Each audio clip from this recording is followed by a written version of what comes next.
Nako, breaking news, no? Ito na po, muli nagwala ulit at nagsalita. Ito, binakbakan po si Atty. Rowena Guanzon nito ni Atty. Topacio, no? Alam naman natin kung ano pinagsimulan nito dahil dati pa lang pala, nagdemanda niya itong dalawang ito, no? Panahon pa ng Tatay Digong. Ngayon, nang naimbitahan po si Rowena Guanzon sa birthday ni Tatay Digong nung sa Davao at pumunta siya, nagkaroon siya ng iringan doon at nagkaroon ng konting pag-aawat sa harap ni BP Sara Inday, no? At ngayon ito, lumalawak po talaga ang kanilang awayan at talagang hindi mapigilan yata itong si Atty. Topacio. Sabi ng iba, parehas daw DDS nag-aaway. No, ayan na naman po sila. Akala naman nila, wala naman sila pink flower, akala perfecto, wala nag-aaway-away. Alam mo, normal sa isang samahan na nag-aaway-away. Yan niya mas maganda eh. Diyan malalaman eh. Hindi naman ito pagiging batayan sa paglilingkod ng bayan eh. Di ba? Ibig ko pala sabihin, hindi ka marunong magalit. Lahat ng tao pwede magalit sa isa't isa. Nanay mo nga, kaaway mo minsan eh. Kapatid mo, nakakatalo mo eh. Di ba? Walang masama doon. Dito kasi, sa usapang ito, akala nila kain suka si Rowena Guanzon. Ipapaliwanag natin kung bakit hindi kain suka, no? Dahil, panoorin mo natin si Atty. Topacio sa kanyang pahayag.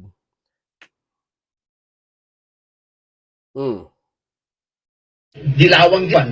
Kung ano-anong sinasabi laban kay Vice President, ngayon sisiksik. Pag naging senador yan, maasahan mo na kakampi mo.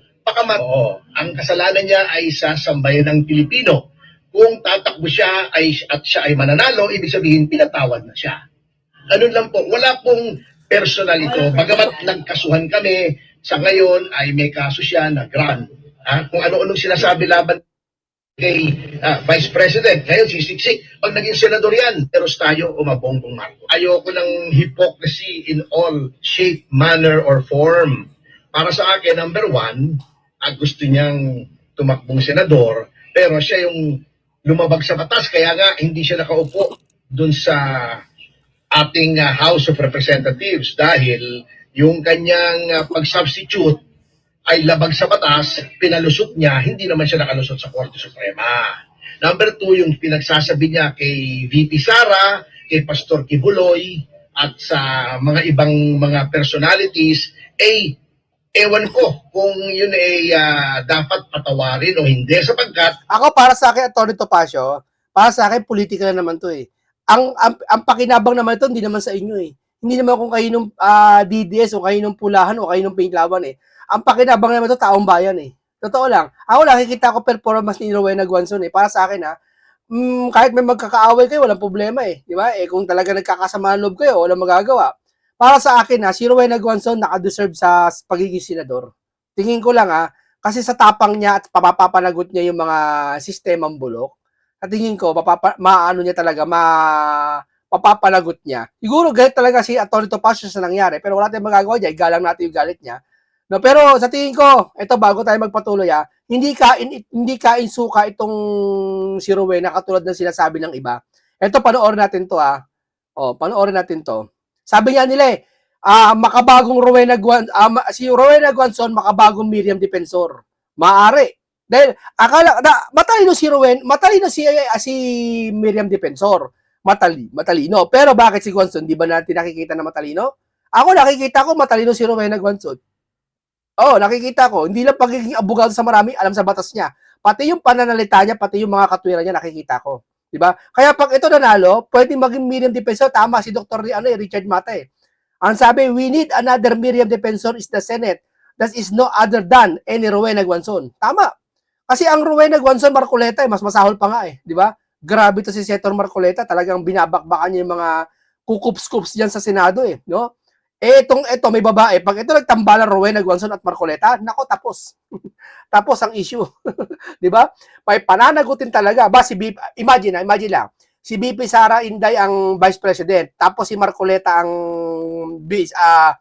paglalagay natin, hindi Vice President, no? Senador pa rin, no? Tapos si Rowena Guanzon, senador. Nako, kawawa ang mga dyan sa ibang senador. Sabihin ko siya, mai-stress. Mai-stress sila dyan, no? Palitan nyo na ibang pinklawan dyan. Palitan nyo na. Papunta-punta sa ospital, isang senadora dyan, gusto maging presidente, pupuntang ospital, pupuntang KIG, sa island, pupunta sa iba't ibang mga lugar sa Pilipinas. Ano ba naman yan? Ba't mo ngayon ginagawa yan? Bakit? May angad ka kasing presidente. Di ba? Kaplastikan niyang ginagawa ng mga yan eh. Ang paplastik. Mantalang yung taong bayan, di makatulong sa flood control. Ito, pinaka dapat magpabida kayo sa flood control issue. Ba't ayaw nyo magsalita? Akala siguro nila mababawasan ang boto nila pag kinalaban nila yung mga loyalista. Di ba? Akala nila mababawasan ang boto nila. Hindi. Mas mababawasan ang boto nyo dahil hindi nyo pitatanggol yung mga naapekto ang taong bayan. Di ba? O ito, panoorin natin to dito sa kanyang isang interview na tungkol sa Kainsuka Queen. Daw, si Rowena Guanzon. Nangahamon sa'yo, marami kang hinahamon na debate na ayaw naman kumasa.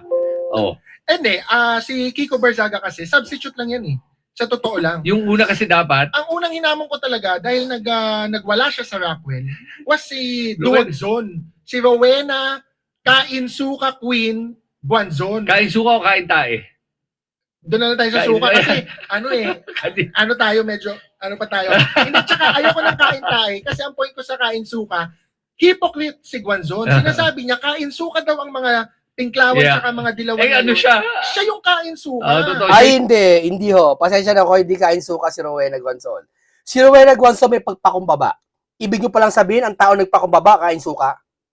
Yan ang hirap kasi sa kanila eh. Hindi nila, ito, hindi ko sinabi sila. Ang hirap kasi sa karamihan, hindi nila alam yung salitang pagpapakumbaba. Biruin mo ito sabihin ko sa inyo si Rowena Guanzon pumunta Pandabaw, nakipagkamay kay Sara. Ini-endorse niya pa si Sara. Sara, Vice President! O, palagi natin Kainsuka pero may pagpapakumbaba. Eh, yung ibang pinklawan, ginawa ba yan sa mga Marcos? Hindi. Hanggang ngayon, wala silang papakita. Hindi sila papakita ng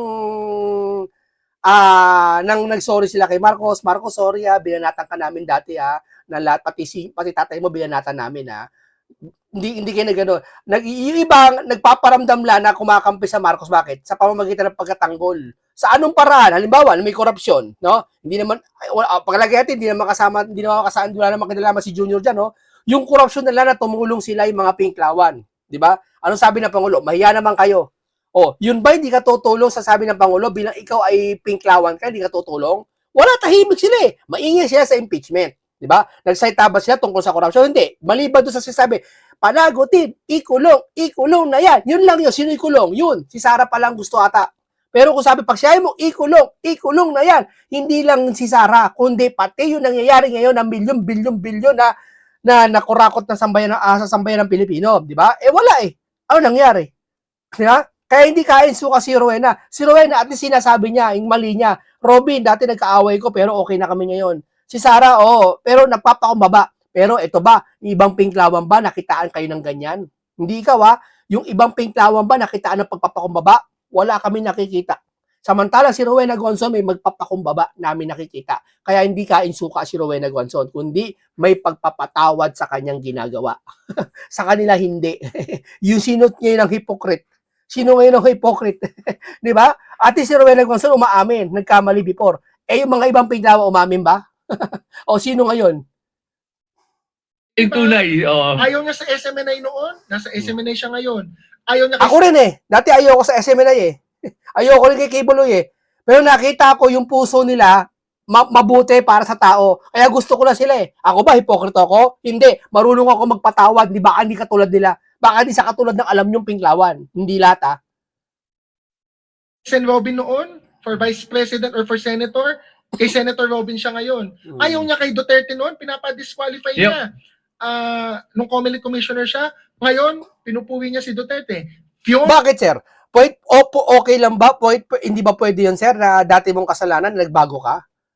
O dati ka naninigarilyo, bakit hindi ka naninigarilyo? Ganun ba yun?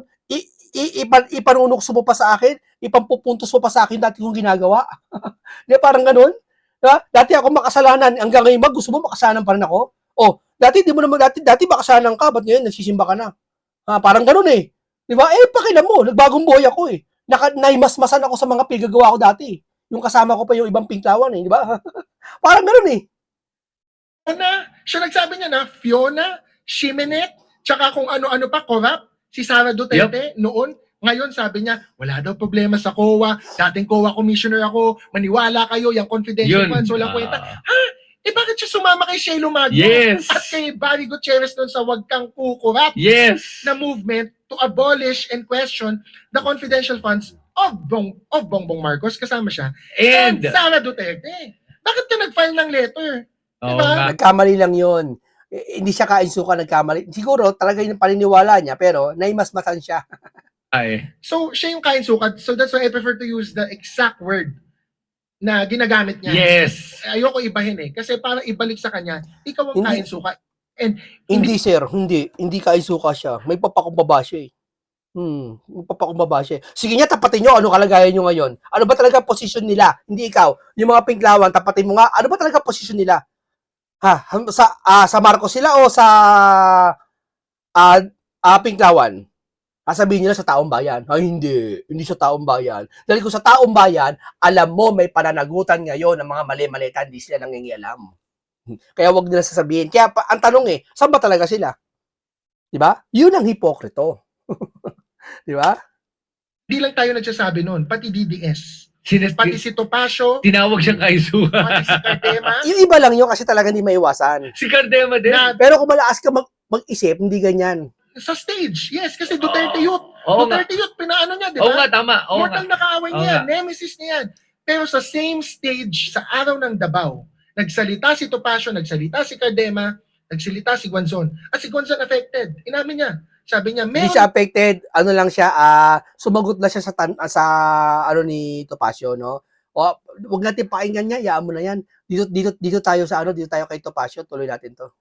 Whether or not pinagsisihan niya ang aking puntos, ang isang tao na nagpapalit ng prinsipyo na para lamang nagpapalit ng damit ay hindi katiwat-wala.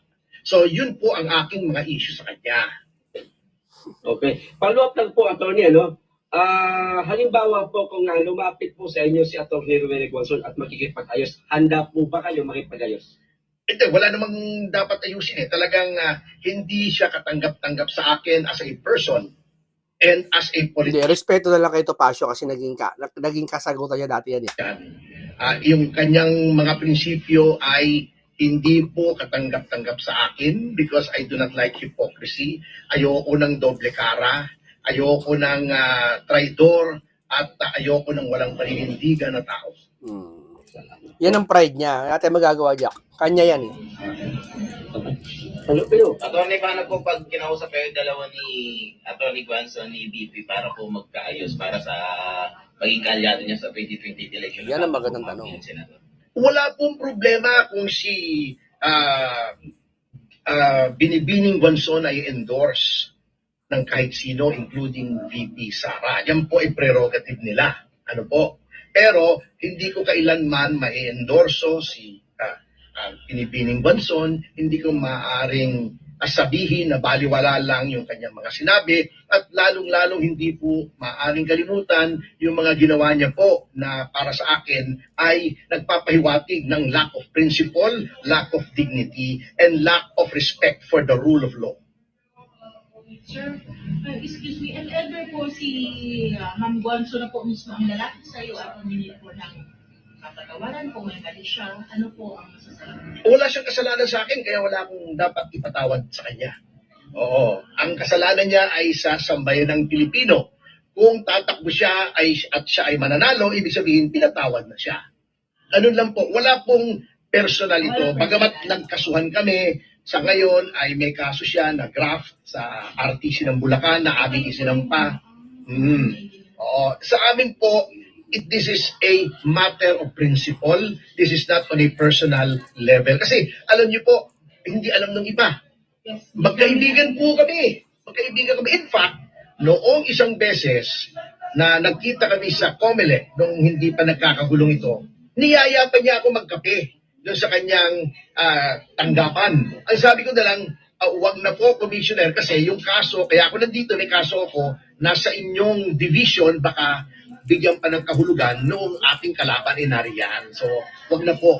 Magkaibigan po kami yan. In fact, eto nakakatawa, sinuportahan ko pa siya noong may hidwaan sila ng Duterte Youth Party List, kasi sa aking palagay tama siya roon. Pero sa pagkakataon ito, ang nakikita ko sa mga ginagawa niya na as late as 2025, sinasabi niya, ano daw ang Diyos ni Pastor Kibuloy, Diyos pa ng pera. Ang sinasabi niya, bumawi na lang kayo dahil sa graft and corruption ni Vice President Duterte.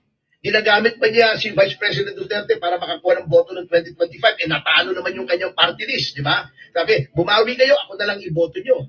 Pako 2026, magsisisiksik siya rito. Ano klaseng tao yun, ano? Kawawa naman si Gonzong kay Topacio. Talagang binakbakan ng gusto no? No, talagang tinabla, kumbaga tinabla ng DDS yata si Atty. Rowena, no? Hindi naman tinabla.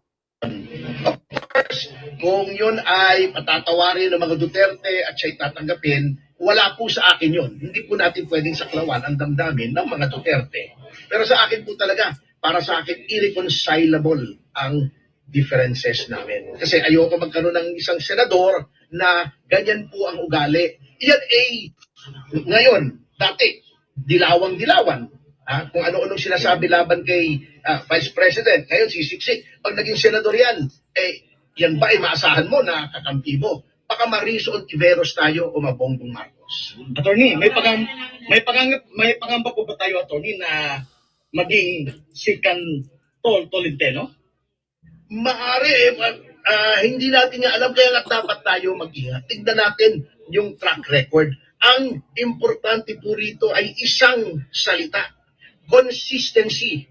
Mas gagalangin ko pa yung mga katunggali natin ngayon na katunggali natin mulat sa pool kesa isang kakampi na dati katunggali na maaaring maging katunggali na naman kasi hindi nyo maasahan yung mga ganyang tao. Sa madaling salita po, attorney, hindi ho kayo titiwala sa atin. Oo, yun. Mismo. Oo. Dumami ang followers ni Guanzon, hindi dahil siya ay sikat. Kasi talo nga yung party list niya eh.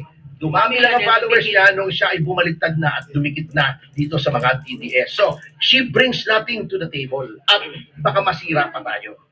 Nung araw ng Davao, parang nandun siya, attorney. Oo, nandun siya. So, hindi siya nakalapag doon sa tablado. Napumunta siya sa entablado pero kinonfronta ko siya. Kinonfronta ko siya. Oo, hinarang ko siya. Sabi ko, pambihira ka. The nerve. Pagkatapos ng lahat ng sinasabi mo kay Titi Sara, you dare show your face here? Anong klaseng tao? Hindi ka ba nahiya? Pati kay Tatay Digong, So, Sinabi pa niya noon, di ba? Dapat daw magpatingin ng utak si Tatay Digong. Di ba binalikan siya? Bakit ako lang? Di siya rin. O, di ba? Siya nagpa-block ng kandidatura ni Tatay Digong. Bakit ngayon sisilip-silip siya? Maganda dito, attorney, na nalaman namin sa'yo kasi hindi namin alam na ganun pala ang situation. Kasi po, ang panawagan niya ngayon na lahat ng vloggers, small time or ni-invite niya, pwede siyang mag-collab or So, syempre, attorney, nagdadalawang isip kami kung ano ba talaga. Nasa sa inyo naman yun eh. Hindi ko naman kayo pipigilin eh. Oo. Lahat naman tayo ay may kanya-kanyang diskarte. We're all adults. Ang atin lang maging discriminating tayo. Kasi di ba, sabi nga nila ang ama ng sinungaling ay si Satanas. Kaya maganda po, attorney, yung ginagawa niyo. Kasi kayo para yung ibang mga DDS na nasa Davao particular, ay nakikita kong kinokontent siya. Yes, Nakipagkita sa isang restaurant, andun sila, nagkukulab sila ron na paunti-unti. Yun ang ginagawa niya eh. She's insinuating herself. Pero panoorin niyo yung mga dating sinasabi Maganda po nung sasalita kayo, attorney. Actually, plan namin, attorney, nag-observe pa kami. So, sabi ko parang mayroon kaming nararamdaman sa'yo na yun nga, itong situation. Kaya ito po, maliwanag na sa amin kung saan dapat kami manindigan. Si Rowena Guanzon ay gagawin at ang lahat. Sasabihin ng lahat na gusto niyong marinig ay yung matatamis sa salita para lamang maging senador sapagkat gusto niyang maging senador. Yun ang nakakatakot. Hindi naman nakakatakot yun, sir. Grabe naman kayo. Si Rowena Guanzon, maaari siguro opinion mo lang yan. Aka mo lang yan. Pero si Rowena Guanzon, tingin ko, hindi naman niya para isasang-alang-alang yung kababayang Pilipino na para maging senador lang para pag-try daw sa mga Duterte. Hindi ganun.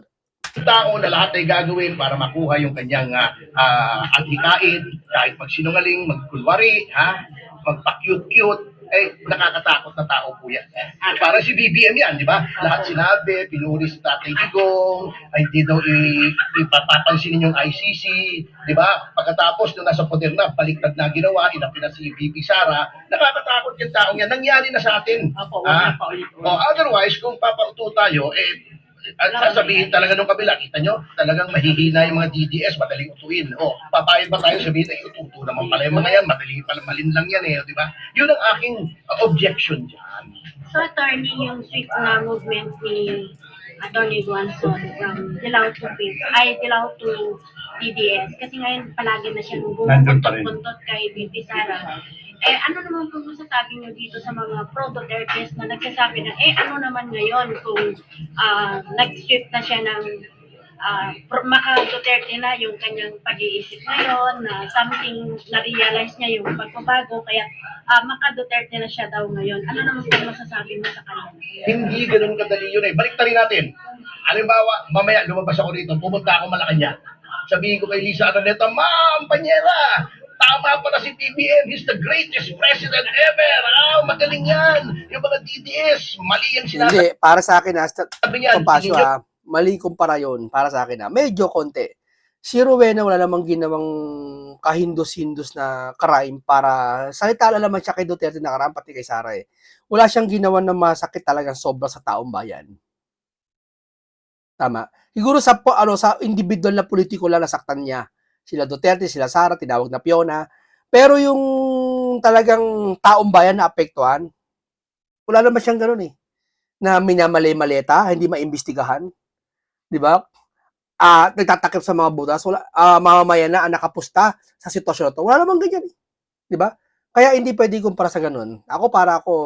Siguro away lang yan, medyo pag-usap-usapan na lang. Pagtitiwalaan ako ng mga yun? Siyempre, ba't pagtitiwalaan natin yung mga ganang tao, di ba? Balik na rin nyo. Pumunta ako sa Malacanang ngayon. Ayoko na po sa DDS. Sa inyo na ako, Mr. President. Mali yung ginagawa ni Tatay Digong. Dapat talagang makulong yan. You think they will trust me? Hindi. Bakit natin pinagtitiwalaan? Balimbing isa balimbing. Oo. Walang iniwan yan. Ito, may storya ako. Medyo mahaba lang pagtsaga nyo ako. May istorya. May isang palaka na nasa isang dahon, lumulutang palaka nasa river. May naaanod na Scorpio. Sabi ng Scorpio dun sa palaka, Mr. Palaka, tawid mo ko, malulunod ako, pwede bang pumunta ako sa likod mo? Itawid mo ko dito sa river. Sabi nung palaka, ayoko nga. Bakit? Pag dumikit ka sa akin, tutukulawin mo ko eh. Hindi kita tutuklawin. Siyempre, tutulungan mo ko eh. So, sinakay niya yung Scorpio, tinawid niya. Nung nasa bambang na, tinuklaw siya. Sabi niya, bakit mo ginawa yan? Sabi mo, hindi mo ko tutuklawin. Pasensya ka na. Ganun talaga ako eh. Hindi basta pwede magbago ang tao. Kung nature mo yon na ikaw ay balimbing, traidor, sinungaling, ikaw na yun. Hindi na mababago yun. Yan po ba? May punto siya doon. Pero at tingin ko di naman gagawin ni Rowena Guanzon yun. Okay, maraming salamat po. Ganito lang po tayo. Hindi natin sinasabi dito na talagang mali silang dalawa. Kumbaga, may pagkatalo lang sila. At di pwedeng sabihin na kain-suka para sa akin si Ma'am Rowena Guanzon, hindi siya kain-suka para sa akin. Kasi nakita ko yung pagpapakumbaba niya sa mga Duterte na bagay na hindi ginawa ng ibang pinklawan. Na hanggang ngayon, sila ay nagtatago pa rin sa kanilang kulay. Nagpapanggap lang sila. Si Rowena hindi nagpapanggap eh. Di ba? Sinasabi niya talaga, galit siya sa ganito eh. No? Kung pinatawa niya, pinatawa rin niya. No? Maraming salamat. Ganito lang po. Paalam po sa inyong lahat.